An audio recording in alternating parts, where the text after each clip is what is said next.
नबी पाक सल्लल्लाहु अलैहि वसल्लम ने पूछा, रबिया तू शादी क्यों नहीं करता? हजरत रबिया बिन काब कहते हैं मेरी ड्यूटी थी रसूलुल्लाह को वुजू कराने की। फरमाते मैं रात को नबी पाक को वुजू कराता। कितने दिन गुजर गए वुजू कराते, तो एक दिन नबी पाक सल्लल्लाहु अलैहि वसल्लम ने पूछा, रबिया तू शादी क्यों नहीं करता? कहते मैंने कहा या रसूल अल्लाह मैं नहीं चाहता कि कोई काम ऐसा करूं जिससे आपकी खिदमत रह जाए, और वैसे भी हुजूर ना रंग रूप है, ना कोई बड़ा कबीला है, ना कोई कारोबार है, कौन मुझे रिश्ता देगा? कहते हैं हुजूर खामोश हो गए। दूसरे दिन फिर वुजू कराया तो नबी पाक अलैहिस्सलाम ने फरमाया, रबिया शादी क्यों नहीं करते? मैंने कहा हुजूर एक तो मैं खिदमत से नहीं रुकना चाहता, दूसरा ना कारोबार, ना कोई पैसा, ना रंग रूप, कौन रिश्ता देगा?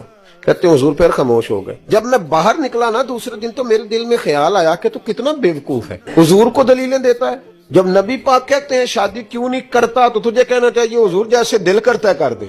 फरमाते हैं तीसरे दिन मैं इरादा करके आया कि जैसे हुजूर ने कहना मैंने वैसे ही कर लेना है। कहते हैं सारा ही वुजू हो गया, पर नबी पाक ने पूछा ही कोई नहीं। मैं पक्का प्रोग्राम बना के आया हूँ, पर वुजू सारा ही हो गया। कहते हैं वुजू मुकम्मल हो गया, मैं खड़ा हूँ, हल्का फुल्का कदम उठाता हूँ जाने के लिए, पर दिल है कि सवाल हो ही जाए, लेकिन कोई नहीं होता।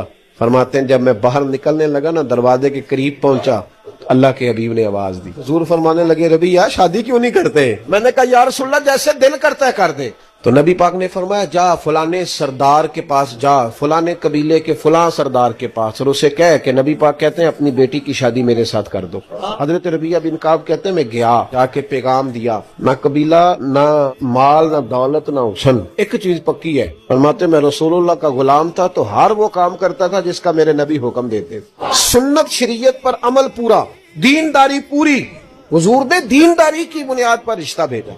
हज़रत रबिया बिन काब रदी अल्लाह तआला अन्हु फरमाते हैं कि जब उनके घर गया, मैंने कहा हुजूर ने कहा रिश्ता दे दो, तो माँ और बाप बच्ची का एक दूसरे की तरफ देखने लगे, इनकार नहीं किया। बाप कहने लगा हुजूर से जाके अर्ज करना मैं शाम को आऊंगा। कहते मैं बाहर निकलने लगा तो वो बेटी पर्दे के पीछे से बेटी बोली, कहने लगी गुलाम ठहर जा। कहते मैं रोक गया, तो अपने माँ बाप से कहने लगी अब्बा जी आपको मेरी फिक्र है ना, आप मेरी फिक्र न करें, मुझे मेरे नबी के हवाले कर दे। हजरत रबिया बिन काब कहते हैं उन्होंने रिश्ता दे दिया, ये भी शादी है, पर तरीका वो जो बंदे को अल्लाह का महबूब बना दे। फरमाते नबी पाक ने हजरत हारिसा बिन नौमान को बुलाया, तो फरमाया भी इधर आ, इसने अपनी बीवी को हक महर देना, तो गुठली के बराबर सोने का बंदोबस्त तूने करना। फिर नबी पाक ने हजरत अबू बकर सिद्दीक को बुलाया और फरमाया इसकी बीवी के लिए और इसके लिए दो दो जोड़ों का बंदोबस्त कर दे। फरमाते उन्होंने दो जोड़ों का बंदोबस्त किया, तो हुजूर ने हजरत उस्मान गनी से कहा एक बकरी का बंदोबस्त कर, मेरे रबिया ने शादी करनी है। फरमाते हैं कि बारात ऐसे ही गई, हुजूर साथ गए, शादी करके मैं उसे ले आया, हजरत उस्मान बकरी लाए, उसे जिबा किया, जोर की नमाज मस्जिद नबी में पढ़ी, तो हुजूर ने फरमाया अभी जितने नमाजी आए हो ना, चलो आओ मेरे रबिया का वलीमा खाएं।